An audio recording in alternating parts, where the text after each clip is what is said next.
नए वीडियो में वेलकम आपका। तो आज आपको कुछ नया सिखाने वाली हूँ। पिछले वीडियो में क्वाड्रिक इक्वेशन के बारे में बात हुई तो थी, लेकिन अब थोड़ा सा आपको सिंप्लीफाई करके बताऊंगी इस बार। तो अब देखेंगे यहाँ पर अलजेब्रा का 2.1 है, जिसका मैं क्वाड्रिक इक्वेशन यहाँ पर आपको सिखाने वाली हूँ। तो पहला आपको देके रखा हुआ है यहाँ पर x² + 5x - 2 = 0। अब इसे जानना है कि ये क्वाड्रिक इक्वेशन है या नहीं है। तो इसीलिए मैंने क्या किया है, पहले से सॉल्व कर लिया, बिकॉज वीडियो बहुत ज़्यादा लेंथी हो जाता है। तो यहाँ पर अगर हम देखेंगे तो यहाँ पर क्या दे के रखा हुआ है, सिंपल सी आपको क्वाड्रिक इक्वेशन दे के ही रखी हुई है। मीन्स कि इसमें कुछ भी क्वेश्चन में गड़बड़ नहीं, कभी कभी हो जाता है कि क्वेश्चन आगे पीछे दे के रखता है, तो हमें क्या करना होता है, इसे अच्छे से अरेंज करना होता है। लेकिन अब इसमें तो कुछ भी नहीं है, इसमें ऑलरेडी आपको बहुत ज़्यादा परफेक्टली सब कुछ दे के रखा हुआ है। दैट्स वाई हम क्या करेंगे, इसमें सिर्फ फाइंड करेंगे।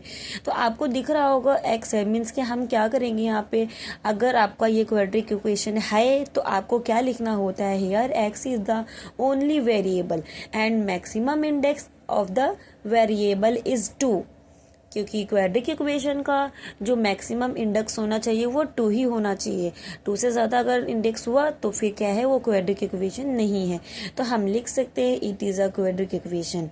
ओके, ये तो आप लोगों को अच्छे से समझ में आया होगा। नेक्स्ट वाला आपको बताती हूँ, सेकंड क्वेश्चन नहीं, मैं थर्ड क्वेश्चन बताती हूँ, बिकॉज सेकंड क्वेश्चन भी बिल्कुल सेम इसके जैसा था, इसलिए मैंने नहीं किया है। अब मैं आपको ये वाला बताती हूँ।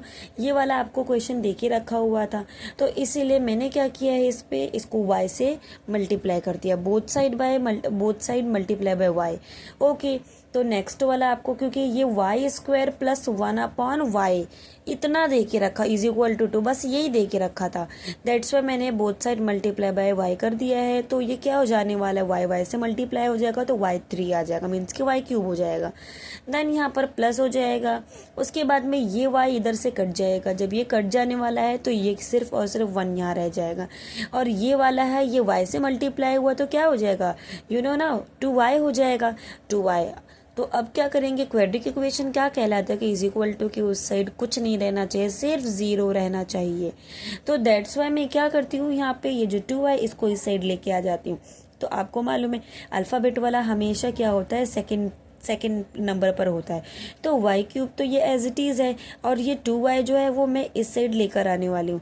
जब मैं इस साइड लेके आऊँगी तो माइनस में हो जाएगा, बिकॉज ये क्या है, प्लस में है, तो यहाँ माइनस में हुआ, और प्लस करके ये 1 = 0। तो अब आप देख सकते हैं यहाँ पे इसका जो इंडेक्स है वो क्या आया है, 3 आया, और हमें क्या चाहिए, इंडेक्स होना चाहिए 2। तो ये क्या हुआ कि ये क्वाड्रिक इक्वेशन क्या है, नहीं है। तो हम क्या कर सकते हैं, इसे लिख सकते हैं it is a not a quadric equation. Okay, I hope ये आप लोगों को अच्छे से समझ में आया होगा। ठीक है, उसके बाद नेक्स्ट वाला अभी आपको सिखाने वाले, नेक्स्ट वाले में क्या बताया हुआ है आपको कि हमें क्या करना है, ABC में कंपेयर करना है कि इसमें ABC अगर जब हो, ये पूरा अगर फॉर्मूला, सॉरी, अगर ये क्वेश्चन ठीक है तो हम देखेंगे ABC में कंपेयर करेंगे। तो अब यहाँ पर देखते हैं, क्वेश्चन आपको देके रखा है, 5th क्वेश्चन बोला है m+2, फिर क्या है m-5, ओके, = 0। तो हम क्या करने वाले, इसे क्वाड्रिक इक्वेशन बनाने, बिकॉज लेसन का क्या नाम है, क्वाड्रिक। ठीक है, तो इसलिए हम क्या करेंगे, सबसे पहले इसे, ठीक है, तो यहाँ देखेंगे कि ये जो मेरा देके रखा हुआ m, तो मैं इस m से क्या करती हूँ, ये दोनों को मल्टीप्लाई कर लेती हूँ पूरे को, तो यहाँ पर ये लिख दिया। ओके, नेक्स्ट वाला क्या करने वाली हूँ, ये जो प्लस है, प्लस को मैं यहाँ पर लिखने वाली हूँ, और ये 2 है वो यहाँ पर लिख दूंगी और मल्टीप्लाई कर दूंगी इससे, = 0 हो जाएगा। ओके, इतना अच्छे से समझा। नेक्स्ट वाला क्या करने वाली हूँ आपको कि ये जो m से मल्टीप्लाई होगा, बिकॉज इन दोनों के बीच में कुछ नहीं, मीन्स के मल्टीप्लाई, ये इससे मल्टीप्लाई हुआ तो m² आएगा, फिर ये इससे मल्टीप्लाई होगा तो सबसे पहले सिम्बॉल ये माइनस यहाँ पर आएगा, और m5 से मल्टीप्लाई हुआ तो 5m आएगा। ये प्लस एज इट इज़ रख दो, और इसको इससे मल्टीप्लाई करो m से तो 2m हो जाएगा। फिर ये प्लस है, ये माइनस है, प्लस माइनस क्या हो जाएगा, आपका माइनस हो जाने वाला है। 2 5 = 10 = 0। ओके, नेक्स्ट वाला क्या करने वाले हैं हम लोग, m² एज इट इज़ रख दूंगी मैं, माइनस यहाँ पर हो जाने वाला है, फिर 3m हो जाएगा।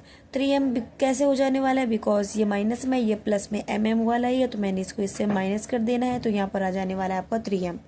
ओके, नेक्स्ट वाला प्लस डालेंगे, प्लस डालने के बाद में क्या लिखेंगे, ओ सॉरी, प्लस नहीं, गलती से मैंने कह दिया माइनस, ओके, और यहाँ पर 10 लिख देंगे इज इक्वल टू ये 0। तो अब आपका क्या आ जाने वाला है, ये क्वाड्रिक इक्वेशन बन गया। अब क्वाड्रिक इक्वेशन बन गया तो स्टैंडर्ड फार्मूला पता है ना आप लोगों को, स्टैंडर्ड फार्मूला पे कंपेयर करके ए बी सी का वैल्यू हम क्या कर सकते हैं, मालूम कर सकते हैं। ठीक है, तो अब आप लोगों को समझ में आया होगा 2.1 के मैंने 1, 3 और 5th क्वेश्चन कराया है, बिकॉज बाकी वाला तो इजी था, यही वाला थोड़ा सा अलग था, तो दैट्स वाई मैंने आप लोगों को ये वाला सॉल्व करके बता दिया। ठीक है, तो आप लोगों को अच्छे से समझा, आई होप आप लोगों को समझा होगा। और अब नेक्स्ट वाला मैं आप लोगों को सिखाने वाली हूँ थर्ड का। ठीक है, तो आप थर्ड का देखेंगे हम लोग, तो हमारा क्वेश्चन क्या दे के रखा हुआ है, 2y is equal to 10 minus y2 means के y²। ओके, अब मैं क्या करूँगी, हमें क्या करना है, कंपेयर करना है इसको, और ए बी सी का वैल्यू फाइंड करना है। ठीक है, तो मैं क्या करने वाली हूँ इसमें, सबसे पहले 2y एज इट इज़ लिखूंगी, ये जो y² है यहाँ लेकर आने वाली हूँ, और ये जो 10 है वो भी, y² के पास माइनस था इसलिए मैं यहाँ पर प्लस लिख रही हूँ, और यहाँ पे 10² है, ये प्लस में इस सही रहेगा तो माइनस में हो जाएगा। ओके, लेकिन आप लोगों को पता है ना कि जो y² जिसका ये इंडेक्स 2 होता है वो हमेशा फर्स्ट नंबर पर होता है, तो मैं क्या करने वाली हूँ, चेंज करने वाली हूँ प्लेस।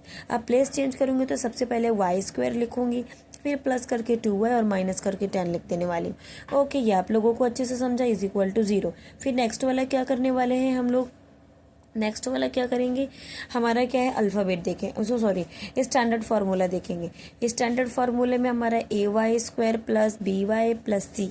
ठीक है, आप लोगों को समझा, ये y क्यों है आप लोगों को समझा कि नहीं, बिकॉज मैंने क्वेश्चन के हिसाब से लिखा है, बिकॉज क्वेश्चन में देखे रखा था y। हमारा स्टैंडर्ड फार्मूला क्या है, मैं आप लोगों को यहाँ पर लिख के बताती हूँ। ठीक है, तो स्टैंडर्ड फार्मूला है AX² plus BX plus C is equal to 0। Okay, ये वाला आपका स्टैंडर्ड फार्मूला है, बट जिस तरीके से आपका क्वेश्चन देखिएगा, क्वेश्चन में अल्फ़ाबेट देखे रखिएगा, वही आपको अल्फ़ाबेट लगाना होगा ना। तो ये अल्फ़ाबेट की जगह, वो एक्स की जगह पे मैंने सिर्फ यहाँ पर वाई लिया है। ठीक है, अब उसके बाद हम क्या करेंगे, देखो सबसे पहले ए लिखेंगे, अब वाई के आगे कुछ है, वाई के आगे कुछ है, कुछ भी नहीं है, हमने यही मालूम किया है ना, y² प्लस 2y माइनस 10। तो अब y के आगे कुछ है, कुछ नहीं है, तो 1 है, ए का वैल्यू क्या आ गया आपका, 1 आ गया। ओके, नेक्स्ट वाला क्या करेंगे, 2y, तो ये जो 2 है वो क्या है, b का वैल्यू है, और जो नेक्स्ट वाला c क्या है, 10, तो यहाँ पर क्या हो जाएगा आपका -10। ओके, तो ये आप लोगों का ABC मालूम हो गया। आप लोग क्या कर सकते हो, स्टैंडर्ड फार्मूला में आप लोग इस तरीके से क्वाड्रिक इक्वेशन को कंपेयर करके A, B और C का वैल्यू निकाल सकते हो। तो आई होप आप लोगों को वीडियो अच्छे से समझ में आई होगी। मिलते हैं नेक्स्ट वीडियो में। Okay, bye.